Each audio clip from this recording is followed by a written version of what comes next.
السلام عليكم ورحمة الله وبركاته. أعزائي المشاهدين، أعزائي المستمعين، أطاب الله مساءكم. ما تنسوش عشان يوصلكم كل جديد عندنا نضغط لايك ونفعل الجرس. النهاردة هنتكلم على الأسبوع السابع من الدوري العام المصري. بالأمس انتهت مباريات الأسبوع السابع للدوري العام المصري بتعادل النادي الأهلي مع سموحة بدون أهداف، وده التعادل الثاني على التوالي. فوز نادي الزمالك على فيوتشر 2-0. فوز نادي بيراميدز 2-1 على الاسماعيلي. طبعا انا بتكلم على الثلاث فرق دول لان دول اللي هينافسوا على الدوري العام، ومين اللي هياخد الدوري ومين اللي هياخد المركز الثاني ومين اللي هياخد المركز الثالث. عشان نتكلم بكل حياديه، نادي الزمالك حاليا مع معتمد جمال افضل فريق في الدوري العام المصري. بيلعب كرة جيدة، اداء رائع، التزام، احتواء في اوضه اللبس، بعكس النادي الاهلي.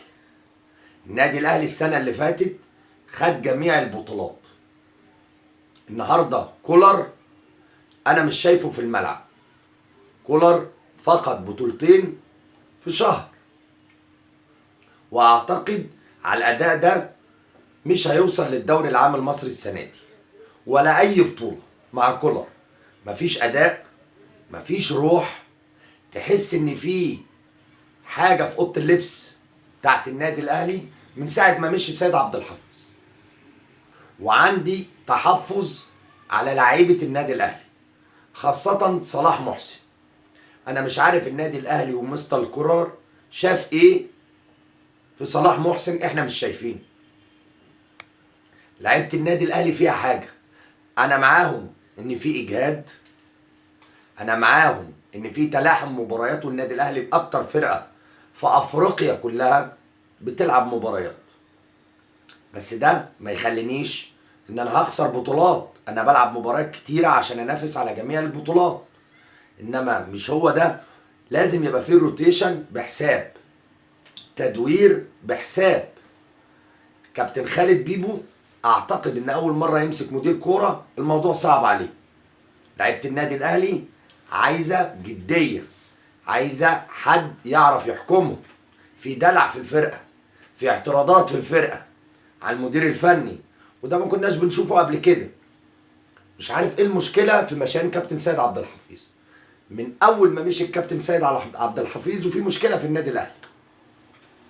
لو بصينا على اداء بيراميدز والنادي الاهلي هنلاقيه في النازل، انما نادي الزمالك تحس ان في تصاعد من اول ما الاداره الجديده مسكت والكابتن معتمد جمال. اي نعم، بين النادي الاهلي ونادي الزمالك فرق في النقاط، انما بيراميدز والاهلي قريبين من بعض.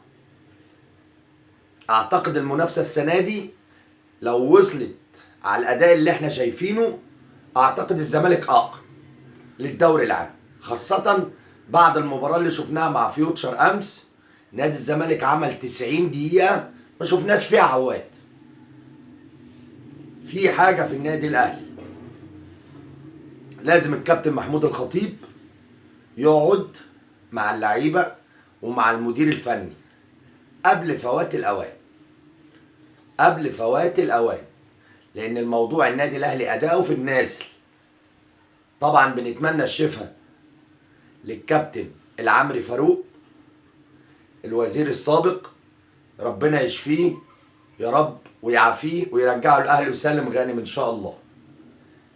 ده محور الكلام، ان النادي الاهلي مستواه في النازل، مستوى لعيبته تحس ان مفيش التزام، مفيش خطه.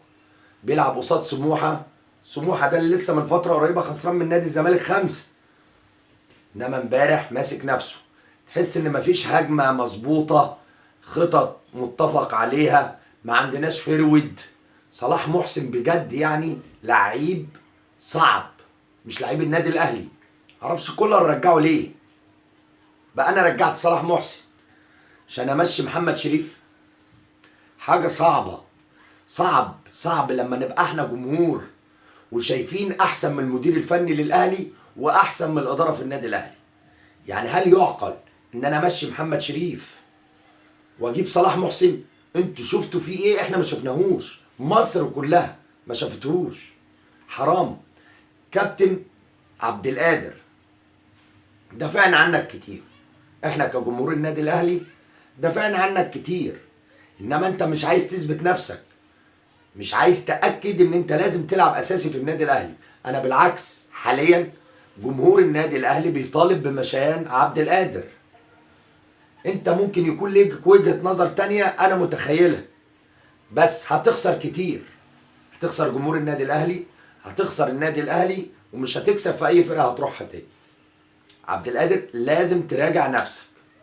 اما صلاح محسن فانت خدت فرص سنين في النادي الاهلي وما اثبتش وجودك. عايز اقول لكم النهارده لا موديتس ولا صلاح محسن ولا زعلوك، كهربا مع انه مش فرود، بس غيابه مأثر على النادي الاهلي. عامة الموضوع لسه والدوري العام لسه طويل، بس احنا داخلين على مدعكة. النادي الاهلي داخل على مدعكة، داخل على كاس العالم للأندية، داخل على مباريات مع المنتخب في البطولة الإفريقية اللي في يناير. يعني كم مباريات صعب جدا، داخل على مباريات للدوري العام المصري، بطولة إفريقيا، دوري الأبطال، حاجات كتيرة للنادي الأهلي. لما نشوف النادي الأهلي بيتعادل مع الجونة وبعدها يتعادل مع سموحة بأداء صعب جدا ما شفناهوش من السنة اللي فاتت. حتى مستوى اللعيبة النجوم اللي في النادي الأهلي مستواها في النازل. أمثال طبعا حسين الشحات، بداية من الشناوي عشان نبقى صرح. كابتن الشناوي لازم مدرب الحراس يعلمه يعني ايه يلعب على الارض. موضوع الايد ورجل ده ما بقناش نشوفه الا في الدوريات العقيمة. انا بلعب ايد ورجل وترد عليا تاني، انا ما بصدق اخد الكورة. الموضوع النهاردة بنمشي، انا بشوف فرقة صغيرة في الدوري العام المصري بتمشي كورة على الارض. موضوع الايد ورجل ده وترد عليا الكورة صعب. لازم الشناوي يتعلم يعني ايه يمشي كورة على الارض. انا شايف ان مصطفى شوبير لازم ياخد فرصة، بيلعب كورة على الارض كويس ومستقبله جيد، وحارس احنا شفناه حارس جيد. بشيد مرة اخرى بأداء نادي الزمالك عشان ابقى محايد، اداء رائع، التزام في الملعب، جمهوره رائع، تشجيع حتى في اصعب الفترات. انا بحيي جمهور نادي الزمالك عشان نبقى محايدين. طبعا بنحب ان تبقى جميع الفرق اللي بتنافس النادي الاهلي تبقى قويه عشان يبقى دوري عام محترم. كلمه اخيره بس للحكام، يا ريت احنا مش طالبين منكم غير ان انتوا تنفذوا القانون زي ما قال كولر في المؤتمر الصحفي، ان اللاعب اللي يشوط الكوره بعد الصفاره لابد من انذار. ده قانون، ماليش دعوه بقى حسابات في دماغي هو واخد انذار، لو اديته انذار تاني هيبقى كارت احمر. انت مالك؟ انت مالك؟ لو 10 لعيبه هيعملوا كده اطرد. انت مش بتنفذ قانون، انت قاضي في الملعب. اللعيب اللي يسخط فيك كارت احمر. الحاجات دي صغيره بس بتاثر على الحكم، وبيبقى في حسابات كده بتتقال حاجات مش عايزين نقولها. نفذ القانون، احنا مش طالبين منك اكتر من كده. من يوم ما جه المدير الفني للحكام اللي هو بريرا ده، انا شايف اداء التحكيم المصري في النازل صراحه. يعني مبروك لنادي الزمالك، مبروك لبيراميدز، هارد لك للنادي الاهلي. تمنياتنا للفرقه المصريه في البطولات الافريقيه بالتوفيق ان شاء الله. النادي الاهلي وبيراميدز وفيوتشر والزمالك ان شاء الله عايزين نشوف اداء رائع للفرقه المصريه. كل ده طبعا هيعود على منتخبنا المصري ان شاء الله عشان يلعب البطوله الافريقيه اللي جايه في يناير، وان شاء الله ناخدها باذن الله. ما تنسوش عشان يوصلكم كل جديد عندنا نضغط لايك ونفعل الجرس. السلام عليكم ورحمة الله وبركاته.